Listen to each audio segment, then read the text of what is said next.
As I was going through the program and thinking about how I wanted to start this talk on brain science, so that I wouldn't put all of you to sleep, or at least I wouldn't put most of you to sleep, I thought about some what's represented here in terms of disciplines and interventions, from physical therapy to primary care, to education, to positive psychology, to occupational therapy, to speech language, to spirituality and love, to behavioral counseling, to social communication, and even what we heard yesterday, which is really quite amazing, positive exposure. So I ask you, this is your time to participate. What do all these disciplines have in common? Anybody want to shout out? The brain, right? What do they all have in common? That's what they all have in common. This beautiful drawing that depicts all the different areas of the brain that mediate all of who we are. This is a drawing from neuroanatomist Rodman in 1909, who developed what we call now a cytoarchitecture of the brain, and his view of how the brain was organized from an architectural perspective actually translated into functional domains, some of which I'm going to talk about a little bit. But this is an adult brain. This is actually what's going on in a child's brain. Of course, it's subdivided into lots of specialized areas, many of which you're going to be familiar with. My wife tells me that the wine region, which is in the back of the brain, never leaves boy. Boy becomes a man, and the wine region is still present in our brains. It's a very specialized area. If anyone wants a copy of this to study, let me know. What was shocking to me is when I went to the Zimmer Children's Museum, which is in the Jewish Federation building in Los Angeles. It's the only children's museum in Los Angeles proper. This was a drawing of the human body. What's missing? Anybody? I was in shock. I almost passed out. I couldn't believe it. In the Jewish Federation building, in the Zimmer Museum, the one organ that I've dedicated my adult life to understanding, and I will never understand, is not there. So this is today. This is current. And if you look at education, in the United States at least, we spend a lot of time studying the heart. I love my heart, it really is. But love is here, right? Love is in the brain. The heart is a pump. In about three sentences, I can explain to you how a heart works, and then we're done. The brain, whatever you're going to hear this afternoon about advances in technology, the most technically advanced machine that we know of is the human brain. All right. So the presentation, I'm going to talk a little bit about the essentials of brain development. I think it's really important. What we think about today in terms of the ability to change, the ability to intervene, the ability to change over a lifetime is based on research that has gone on over the last 50 years. And in particular, our views have changed dramatically about what we think is possible now. What we used to think was impossible in terms of change after a certain period of time in our life, we know now is not the case, because we as a field have made the discoveries that have even surprised those who are never surprised. So we're going to talk about why experience is so important and miraculous in thinking about what the brain actually is doing when it's developing. And we'll talk about that. The origins of heterogeneity, what we call individual differences, are typical and complex. Humans are individuals. And if everybody was the same, it would be extraordinarily boring, and our species wouldn't survive, by the way.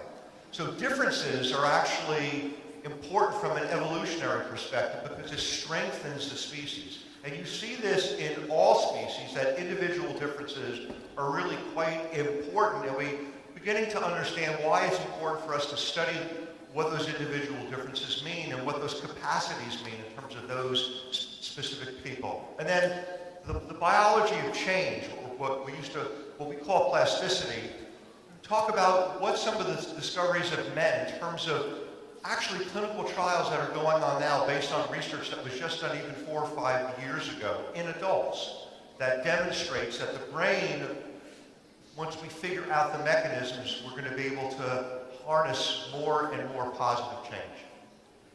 So here's the core story of brain development. Maybe it will surprise some of you, but I think it's not going to surprise most of you. The fact is that brains are built over time from the bottom up. That is, simple skills come online first, and those simple skills are required to build more complex skills. Of course, that makes sense. You build a strong foundation of basic skills to develop more complex ones.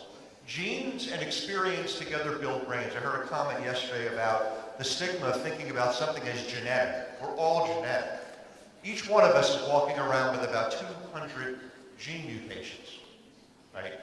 So we all have genetic disabilities of one sort or another, or what I would call genetic variation.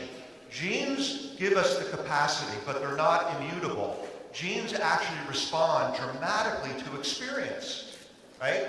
It's a remarkable biological discovery that they're not immutable, that genes are meant to change. They're meant to respond to experience. So when something is genetic, it doesn't mean it's cemented. It's not superglued to be that way forever. Cognitive, social, emotional development are what I call inextricably intertwined, right? Particularly in this process that we call serve and return, which I'm going to get to in a minute. Resilience, the ability to bounce back from adversity, plasticity, change, these are not internal character strengths. You just are strong or you're not, right? That's how it's portrayed in the movies. That's how it's portrayed sometimes in novels, but that's actually not how it works. These are skill sets that are actually learned, and it's learned through a biological process in which genes and experience can actually influence one's resilience and one's ability to change. Those are all positive messages, I think. And that for many functions, the brain's capacity for change decreases over time. People talk about it in terms of cost-effectiveness factors, why early interventions are so important. Changing something as it's being built, of course, makes a whole lot of sense. But keep in mind that we don't develop all our skills synchronously. We're not doing calculus as a 2-year-old. At least I don't think we are. Right? We're not playing beautiful music. It can start at the age of 2, but we develop the skill set over time. And so we'll go through a little bit of that as well. The key to forming strong brain architecture is what's known as serve and return interaction with adults. In this developmental game, new neural connections form in the brain as young children instinctively serve through babbling, facial expressions, and gestures. And adults return the serve, responding in a very directed, meaningful way. It starts very early in life, when a baby coos and the adult interacts and directs the baby's attention to a face or hand.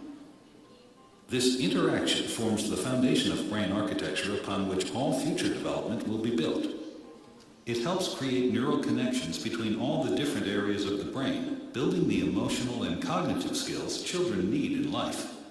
For example, here's how it works for literacy and language skills. When the baby sees an object, the adult says its name. This makes connections in the baby's brain between particular sounds and their corresponding objects. Later, adults show young children that those objects and sounds can also be represented by marks on a page. With continued support from adults, children then learn how to decipher writing and eventually to write themselves. Each stage builds on what came before. Ensuring that children have adult caregivers who consistently engage in serve and return interaction, beginning in infancy, builds a foundation in the brain for all the learning, behavior, and health that follow. So, humans are social creatures. We are social. We don't do anything with, and we do very poorly in the absence of relationships. Relationships in the social context are how we learn, how we gain skill sets in every dimension. And so the idea that serve and return, this dynamic back and forth, basically starts before birth and continues after birth through a lifetime. This is fundamental to how the brain works. This is fundamental to how we learn. This is fundamental to how we develop skill sets over time. This audience knows that, but you'd be surprised. I showed this video when I go around the country or the world talking about the basics of brain and child development, and this is shocking to people because there are common misconceptions about how children develop. First of all, children are not black boxes. They are a mystery, particularly if they're teenagers. They're certainly a mystery, but we understand some things that they're not. So children are sponges. No, you don't sit them on a chair in a room by themselves and suddenly they figure it all out, right? Feed them some information and they'll get it. So children are not sponges. 80% of brain development occurs by the age of 3. You'll see that that's not the case at all. There's a lot of activity going on, but of course, if 80% of brain development was completed by the age of 3, if there's anyone raise a teenager, right? You have to have hope that they're going to change. More than 20%, right? Bad stuff happens, you just have to be tough. That's the resilience factor. It's not about internal strength. You either have it or you don't have it, and somehow if you don't have it, you're weak. That's not how it works. And ready to learn is all about, cognition, but social and emotional development is critical to cognitive development as well, which is why many educational programs in the United States have failed, to be quite blunt, because the focus has been solely on education or cognitive development in the absence of understanding how important social and emotional development are to be able to facilitate the learning. So let's talk a little bit about brain development and how it occurs. So this is a pretty interesting slide. This is a slide, if you look on the left, you can see that's the mouse brain. And then you can see a monkey brain in the middle, and you can see the human brain on the right. And you see, well, boy, one is really much larger than the other. There's about 1,000-fold expansion in this area that we call the cerebral cortex. That's where higher cognitive and social emotional processes go on. 1,000-fold expansion between a human and a mouse. By the way, we have the same number of genes. About 23,000 genes in a mouse genome, about 23,000 genes in a human genome. So it can't be genetics, right? It's the same genes. We're not mice, right? What's remarkable about this expansion is that it's the surface area that expands 1,000-fold, bringing new areas that perform more complex functions than a mouse can ever perform. But if you look at the thickness of that purple, this purple area down here, that's gray matter that we can measure when we do MRI or whatever. The difference in thickness of how that structure is organized is only about 2-fold different between a human and a mouse. 2-fold. So the basic structure is conserved over evolution. What happens is that the areas expand. In the mouse, the frontal lobe, which in humans controls executive functions and emotional regulation, all sorts of complex things. In the mouse, it only makes up about 10% of their cerebral cortex. In humans, it makes up about 40%. 40% here, right? In the mouse, it's mostly visual and somatosensory. So the expansion is to specialize to do more functions. So here's a complicated diagram. Right? It turns out that all the neurons, all the brain cells that we're going to have are generated or produced before birth. And that's what this diagram shows. And in fact, if you look above, you can see that there's certain areas that are in colors, complex areas that mediate attention, or EF is executive function, or hearing, or vision. And down on the bottom left, you can see they all the neurons that are going to form in those areas start being produced at the same time, right? But different areas finish their production of these neurons at different times. So if there's some occurrence that happens prenatally, let's say a prenatal infection, you can see that blue dotted line comes down and it's going to affect most of the neurons that have already been generated in the attention area, whereas about 90% of the neurons that are going to form the visual areas haven't even been produced yet. So you can see how some event that occurs prenatally is going to affect certain brain cells that are going to form certain areas, but not others, because the timing is different. It takes different periods of time to produce these cells.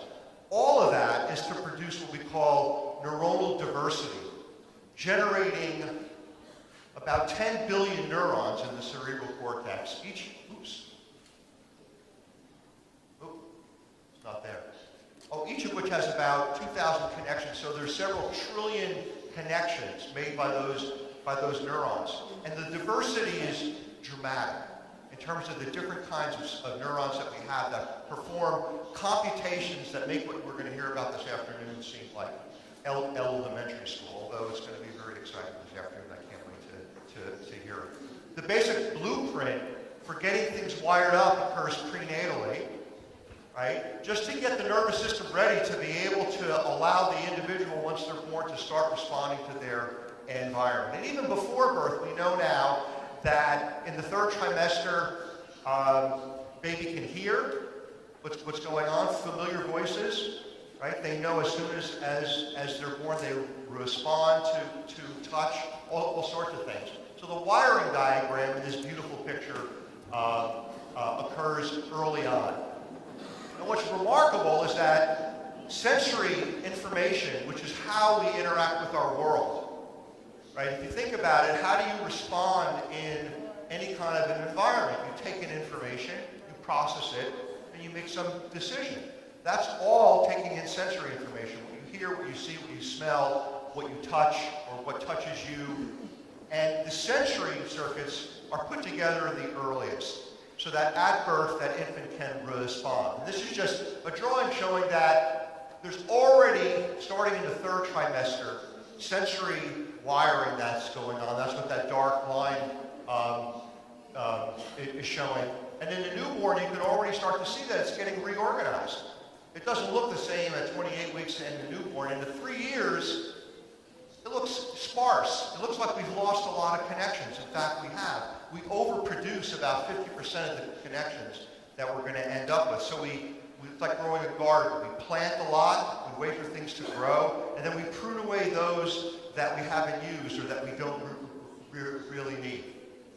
So neural circuits are wired in a bottom-up sequence with sensory first and then motor language. And look how long it takes for cognitive functions to come online, right?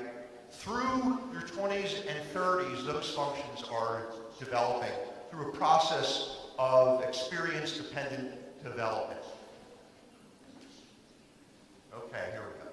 And so the early phases of development are driven by genes, which create that very basic elementary blueprint, which hasn't yet had the experiences to continue its own development. So the miracle of brain development is that it's built from the very beginning to take in information and to further its own development. We use experiences, our ability to interact with our world, to continue the process of development.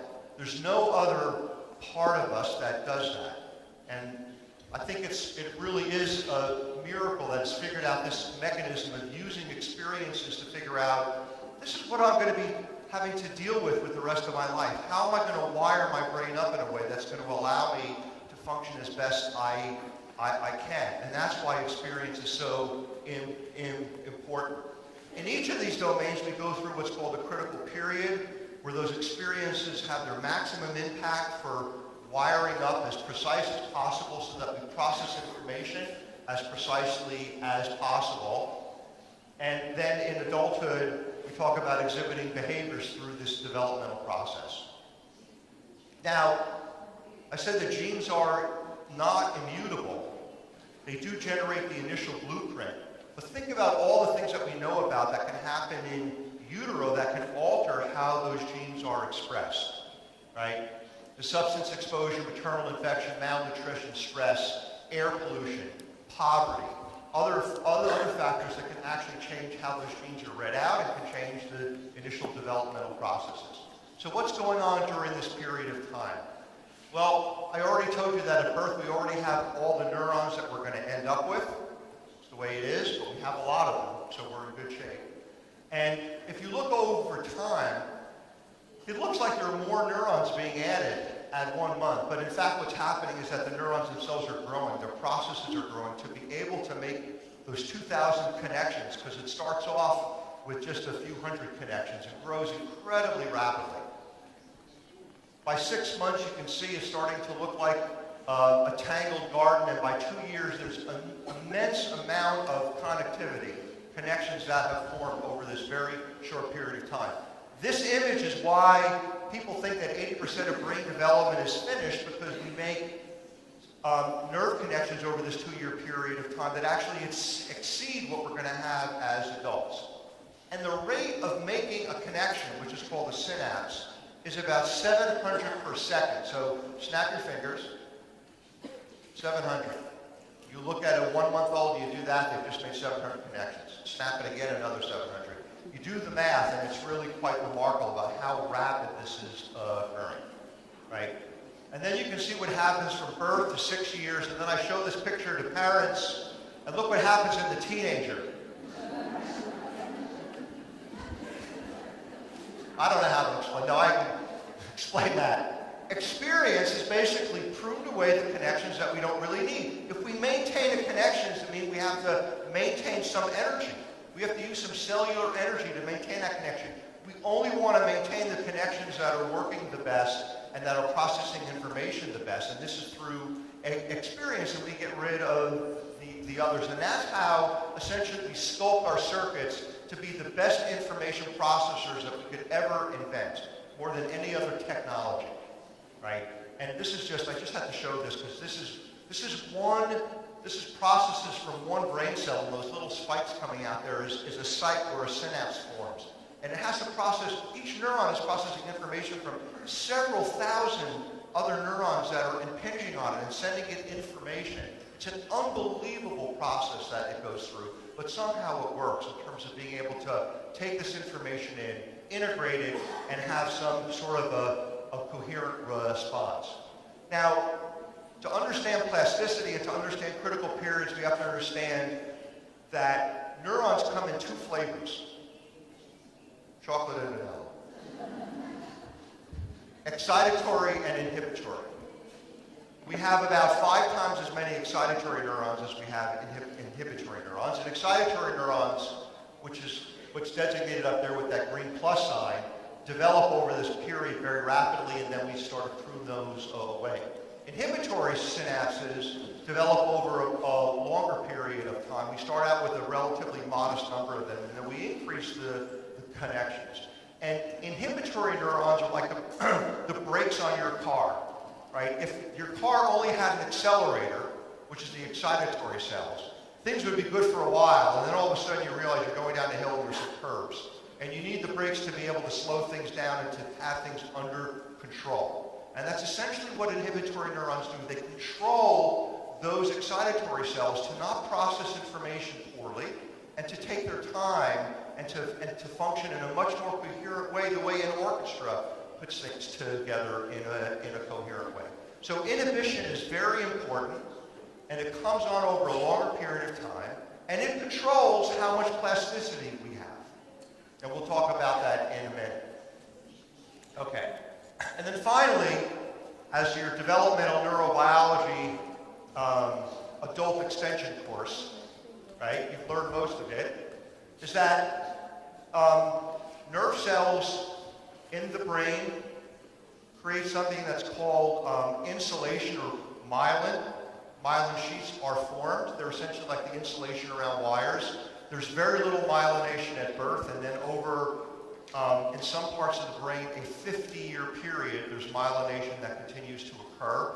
Myelination is the way in which we ensure that information is processed in its most efficient way, so there's no short circuits going on between all these processes that are flowing between different parts of the brain.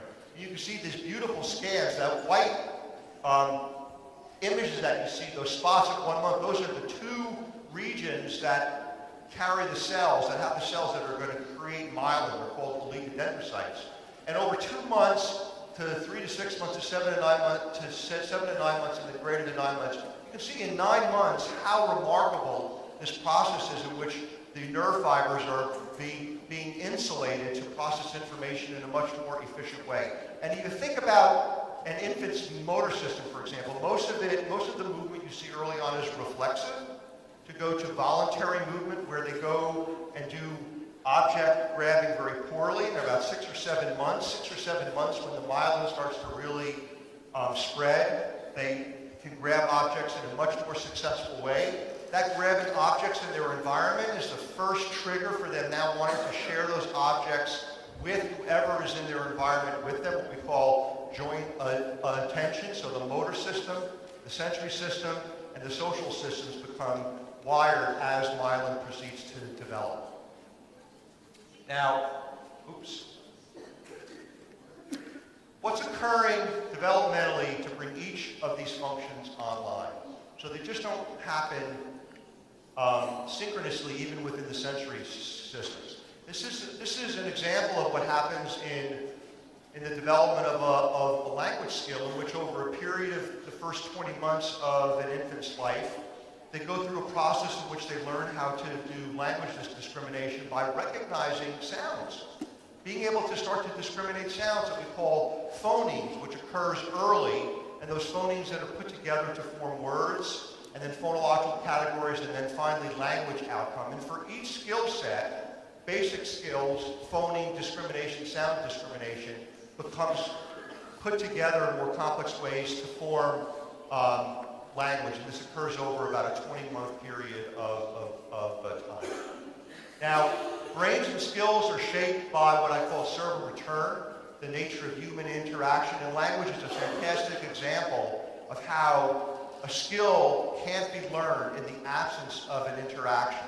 Again, something that's so evolutionarily conserved, and if you notice that the early serve and return, in which an infant is paying attention to the face, they spend about 50% of their time looking at your eyes, and the other 50% of the time they spend looking at your mouth, because you're talking to the infant, and they're putting together sound discriminations with motor patterns that they see being used by the adult. And that changes to listening to the sounds, hearing the words, and then putting together with objects that an individual is showing the toddler, et cetera, et cetera. Now, what do birds have to do with this? This is so evolutionarily conserved. The beautiful neuroscience story that was done a number of years ago, in which individuals looked at how juvenile male songbirds learn their species-specific song. And if juvenile males don't learn their specific song, what happens? Anybody? They don't attract the female birds, so they don't mate. So how do juvenile male birds learn their song? Right? There are hundreds of species of songbirds, so they have to get the song right, or they're going to be mating with the wrong bird. Right? So how do they do that? Well, the male adult is responsible for tutoring the juvenile songbird. So neuroscientists and behavioral scientists saw this, and they did this experiment in which they actually recorded the song from a male songbird, adult, and played it back to the juvenile. The juvenile didn't learn the song at all. And then the scientists thought, maybe they have to see a picture of the bird and play the recording then. The picture of the bird didn't work either. Then they took a stuffed bird and they put it on the perch with a juvenile bird, and they played the song. Didn't learn it either. It was only when the bird, the adult, was present as a live tutor, a live teacher, did the juvenile songbird learn the song. I think really a powerful example of how evolutionarily conserved cognitive development is in connection with social interactions. Now, what does experience do? Experience promotes the stabilization of these connections that are used. And those connections that aren't used are eliminated. And it controls the genes through a process that we call epigenetics that I'm not going to have time to talk about today, in which it actually changes the chemistry of our genes. So the way experience changes genes and how they're used is by actually putting marks on them to change how those genes are being utilized at periods of time in development. And we know now lots of different kinds of experiences can change our epigenome, how we use the DNA that we inherit from mom or dad. So we inherit it, it gets changed chemically over time, and it's used in different ways. And this is how experience can be so powerful, and this occurs during what we call critical periods of development. Now this is a typical critical period diagram where there's lots of things happening early on when it's immature. The system is most plastic in this critical period with experience making changes, and then the brakes come on. Those inhibitory cells come on, and other factors that we've discovered come on to basically reduce plasticity and enhance how information is processed. We don't want to remain completely plastic because we won't process information as efficiently as we can when we put things into fine tuning. You can see on the bottom, this E to I balance, this excitation to inhibition, changes over time. It's a dotted line early on with E over being greater than I. It's about equal in the middle of the critical period. And then I becomes very powerful in controlling how E, inhibition, controls how excitation works. So we go through this critical period, the brakes come on, it's called consolidation, and this is the misnomer that we've had, or the misunderstanding that we've had about critical periods. We can't change what's already been wired up. So for example, if an infant is born with amblyopia, lazy eye, we have a certain period of time in which we can correct that with changing the experiences that the eyes have in terms of what they're seeing in their world. And thereafter, a certain period of time, you can't change the binocularity that doesn't develop in that infant. Well, we know now that if we could actually take the brakes off, right, take the brakes off of that system, we could actually change things in the adult. And I'll give you some examples of how that is being done. I think I'm going to skip this. I don't know how much time do I have left, sir? 10 minutes, okay. So, critical periods for sensory functions are pretty short. For motor functions, they take a longer period of time. For complicated cognitive functions, particularly things like executive function, these skill sets develop into your 20s and 30s. So this is a diagram of the rate of executive function skill proficiency. So what's executive function?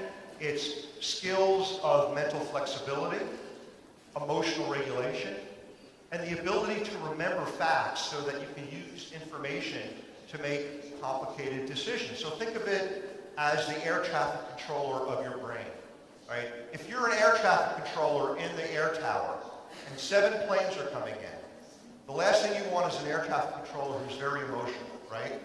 You get very, no, wait, stop, hold it. No, you want to be emotionally regulated. You want the air traffic controller to be able to go to their memory bank and say, I've seen this pattern. These 7 planes coming in different directions. I know which ones I have to let through first. Now, if one of those planes, for some reason, is coming from a different direction, the air traffic controller has to have problem-solving skills, the mental flexibility to be able to say, this is an odd pattern. I have to figure out another way to handle this situation. That's essentially executive function. It starts early. Toddlers have they make executive function decisions, some of which puzzle us. Teenagers rarely make executive function decisions. You can tell I had teenagers, now they're all grown up. But this occurs over a long period of time. And just like all other circuits, the circuits that are involved in executive function can be trained. Individuals who start out with poor executive functions can actually gain skills in executive function. There's all sorts of randomized clinical trials, for example, enhancing working memory, reasoning and speed training that can be very specific to certain domains of function. Aerobic exercise. Exercise. We know now, why is exercise so good for cognitive development, for education? Because exercise actually increases the production of certain proteins in our brain that make our synapses work better. We actually know that. We can put little mice on treadmills, right? And we can measure it. We can put humans on treadmills and we can measure it. So what did the United States do in their education system? They eliminated gym. We have no physical education in our school systems. People are wondering why we're not so highly ranked in certain categories anymore, right? Martial arts, mindfulness, the ability to control one's emotions, incredibly powerful in developing some of these skill sets in executive function. Tools of the mind. And if you talk to employers about what they want to see, it's not about IQ. IQ has nothing to do with how productive one can be. It's really about skill sets to find one's slot in which there's a lot of intrinsic motivation to do that job and to stay emotionally controlled and to be mentally flexible to handle things when things don't go exactly as planned. This is what businesses pay attention to, executive function. They're getting very interested in how will you measure this, right? And how you can enhance it even in adults. Okay, so differences exist in timing, skill level, and developmental trajectories for all the ingredients that form brain development. So heterogeneity is a typical feature of any population. So if you look at sociability, if you look at this distribution, there are people who would there are people who would be considered to have undergone typical development, but have wide-ranging social skills.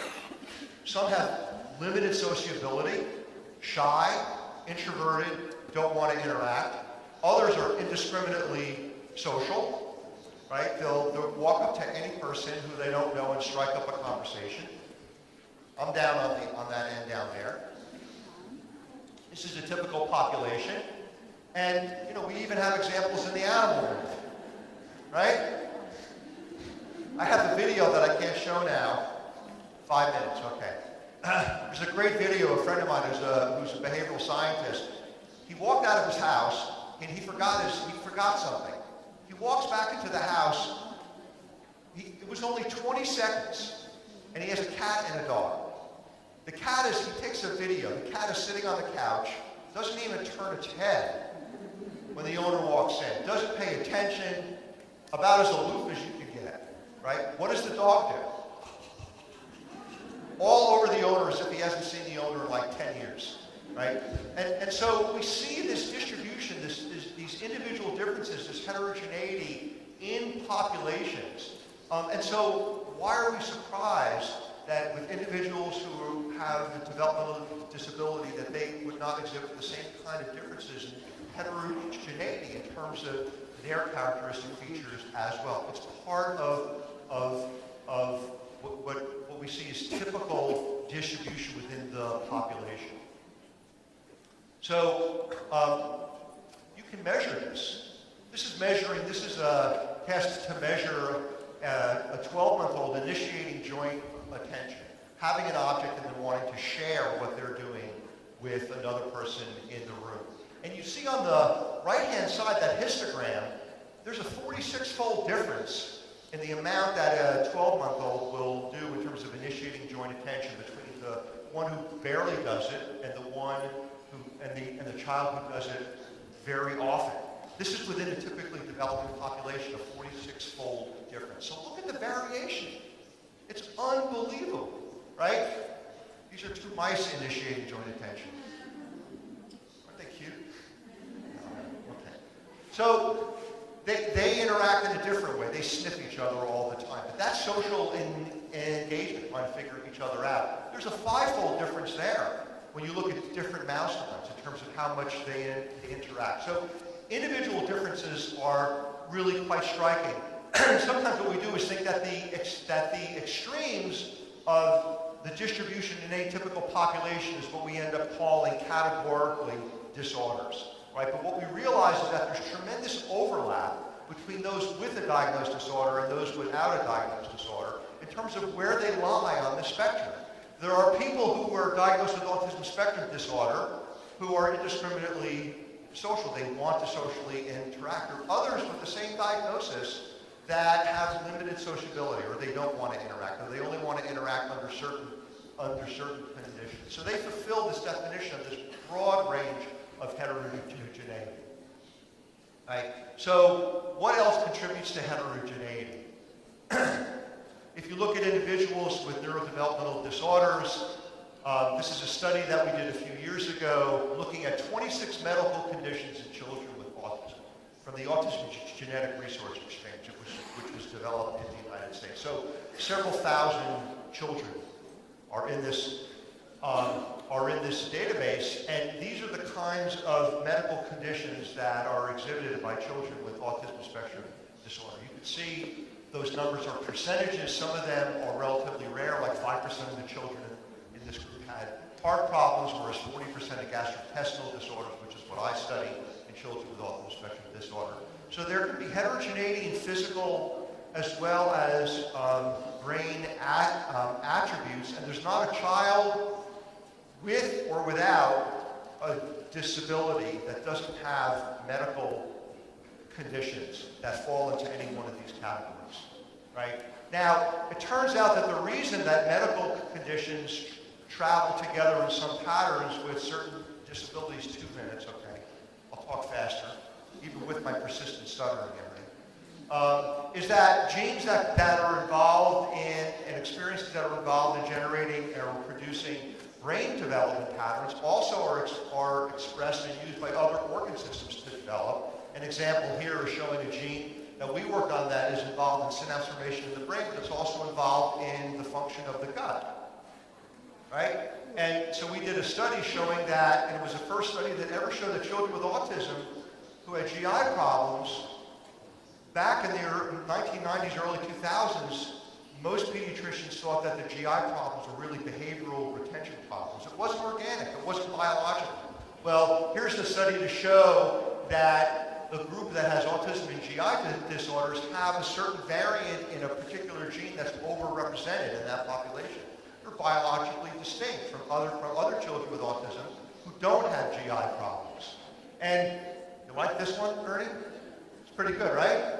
So these are all the genes that have been attributed to different neurodevelopmental disorders, from ADHD to certain neurodevelopmental disorders, schizophrenia, which is a neurodevelopmental disorder, even though it has a later onset. You can see that some of them have been attributed only to the specific disorder, but there are many of those circles in the middle in which genes share responsibility for increasing risk for all these other disorders, so that it's not one gene, one disorder. It doesn't work that way at all. These are shared biological features of a lot of changes that occur in brain development, and those same genes have been attributed to disorders of the lung, the kidney, craniofacial, GI, autoimmune disorders. It's unbelievable when you start putting the networks together to see how much overlap there is in producing this heterogeneity, right? And then in a study that we did, we looked at children with autism and GI disorders compared to children with autism without GI disorders. And they had higher T-scores on social responsiveness, instrument. There's about a 4.5-fold increase in the lack of expressive language with children who have GI problems. So think about that, what that means from a practical perspective. They can't tell you that they're in pain, or they tell you in different ways, right? And it's still the case today that most pediatricians don't recognize this and don't send those children to pediatric gastroenterologists or to nutritionists, right? I'm going to skip this. So, what are the implications of the science that I talked about in rapid fire fashion? Well, one of the things that we figured out is that a lot of these genes that encode proteins work together to build the brain. And if you look at this diagram, some of you will recognize what we call genes that are involved in syndromic disorders like neurofibromatosis or tuberous sclerosis.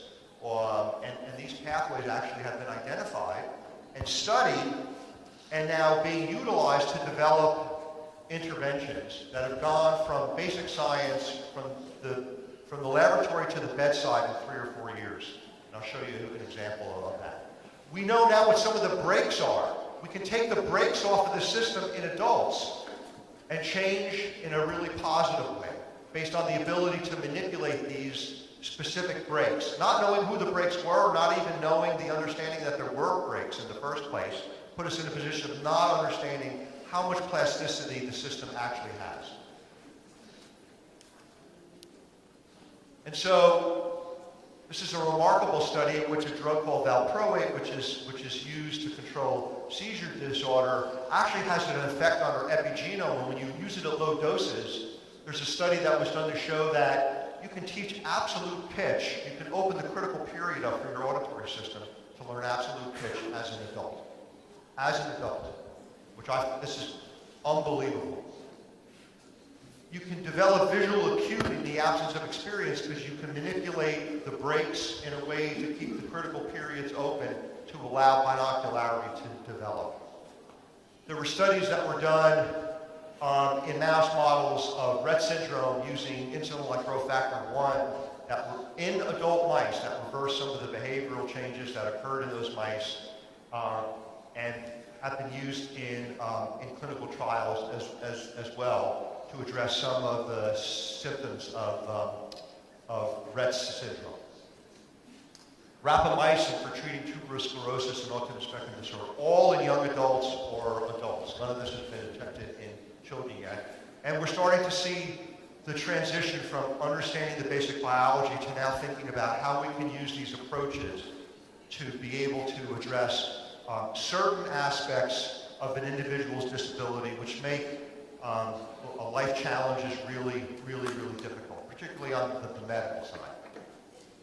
So brain development, brain building is complex, but think about it as opportunities. This is the last slide, right? Origins of heterogeneity. Individual variation creates opportunities for building unique strengths. Right? There's just no doubt about that those individual variation from a developmental perspective means that we have the opportunity to continue to build on people's strengths, and all people have strengths. The biology of change. Plasticity is the hallmark of opportunity for change for everyone. Right? That we know now that this is a biological principle that we can understand and take advantage of. We can harness the power of change. And that's coming and continuing to come. And the fact of the matter is that we understand now that emotions and social behavior and cognitive development are all in the brain. And even Disney understands this now. And if those of you who've seen Inside Out, like my granddaughter has seen 3 or 4 times, realizes that that's where emotions lie. So I want to thank you for inviting me. I've had a great time.